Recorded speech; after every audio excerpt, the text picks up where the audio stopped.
ضرور آؤں گی، تمہارے اشکوں کو میں ساتھ لے کے جاؤں گی،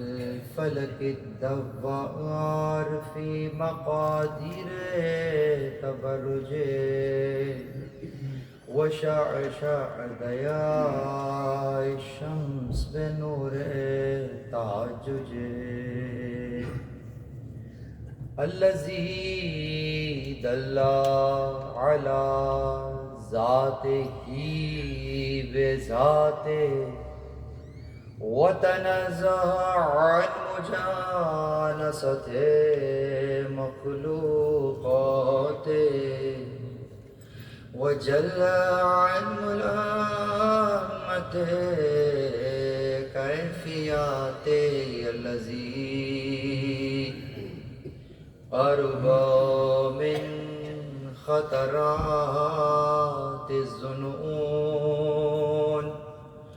وبعد عن لحظات العيون وعلم بما كان قبل أن يكون، ثم الصلاة والسلام وتحية والإكرام على رسول الثقلين رحمة للمشرقين والمغربين جد الحسن والحسين سيدنا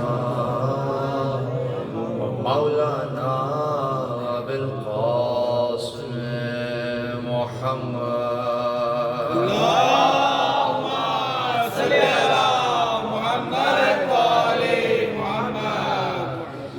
وأهل بيته الطيبين الطاهرين المعصومين المظلومين المنتجبين الذين أذهب الله عنهم الرجس وطهرهم تطهيرا. اللهم صل على محمد وآل محمد.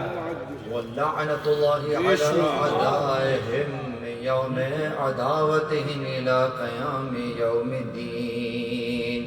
أما بعد، قال الله سبحانه وتعالى في محكم كتابه المجيد وفرقانه الحميد. بسم الله الرحمن الرحيم. الله الذي خلق السماوات والأرض وما بينهما في 6 أيام ثم استوى على العرش. ما لكم من دونه من ولي ولا شفيع أفلا تتذكرون. درود بر محمد و اللهم صل على محمد وآل محمد.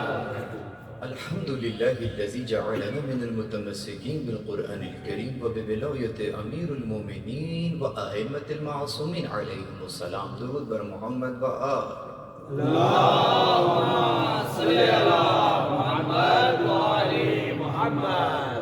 تمام تر تعریفیں خدائے وحدہ لا شریک کے لیے. درود اور سلام محمد اور اہل بیت محمد علیہ السلام کی ذوات مقدسہ پر.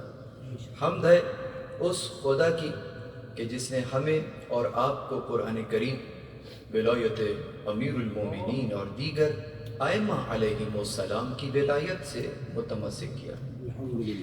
پروردگار عالم کا لطف ہے، احسان ہے، توفیق ہے کہ اس نے آپ کو اور ہمیں یہ آج ایک اور موقع عنایت فرمایا کہ ہم اور آپ اس وقت 1447 کے محرم الحرام کے سلسلے میں منعقدہ اس تیسری مجلس میں موجود ہیں، اور ہر بار کی طرح اس بار بھی انشاءاللہ اس مجلس عزا سے، فرش عزا سے وہ رزق پا رہے ہیں جو ختم ہونے والا رزق نہیں ہے، باقی رہنے والا رزق ہے۔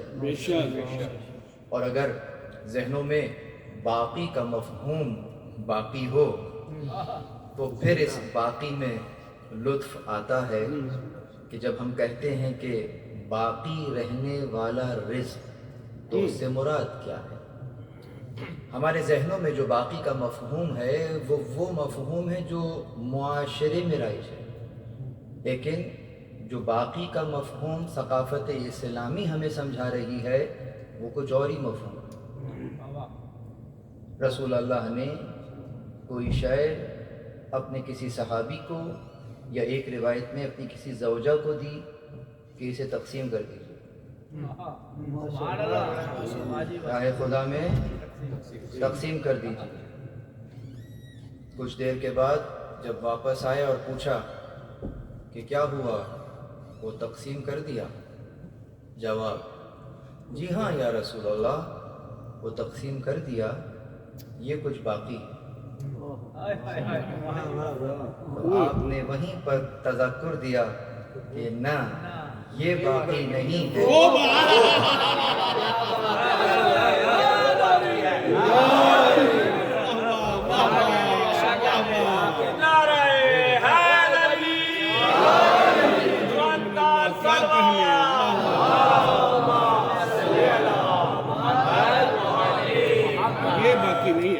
یہ جو اپنے لیے بچا کے رکھا ہے، اس بچا کے رکھنے کو باقی نہیں کہتے، باقی وہ ہوتا ہے۔ کیوں ایسا کیوں کہا؟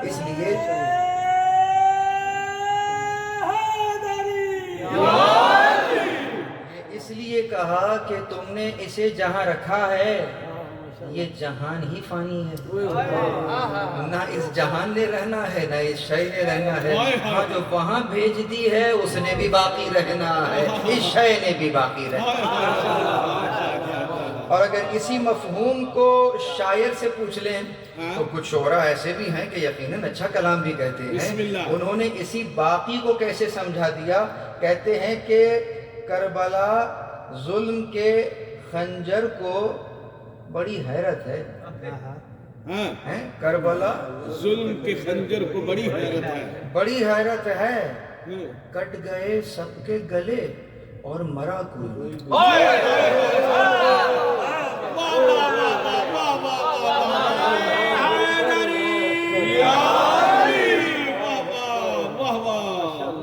اور اس دوسرے شاعر نے تو یہ باقی کا لفظ بھی استعمال کر لیا، یہاں تو مفہوم دیا کہ عجیب جنگ ہے وہ جنگ کربلا جس میں، عجیب جنگ ہے وہ جنگ کربلا جس میں ہوا جو قتل وہی خاندان باقی۔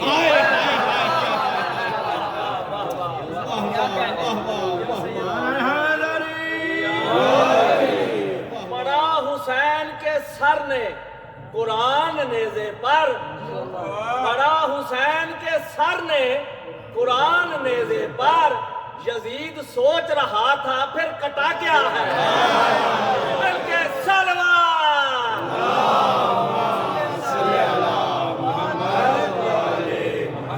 یہ مفہوم ہے باقی، وہ جسے تم مٹانا چاہ رہے تھے اس کو ہم نے اتنا سربلند کر دیا کہ جھکانا چاہا تھا جس سر کو شام والوں نے، جھکانا چاہا تھا جس سر کو شام والوں نے شکست دیکھیے اس سر کو خود اٹھا۔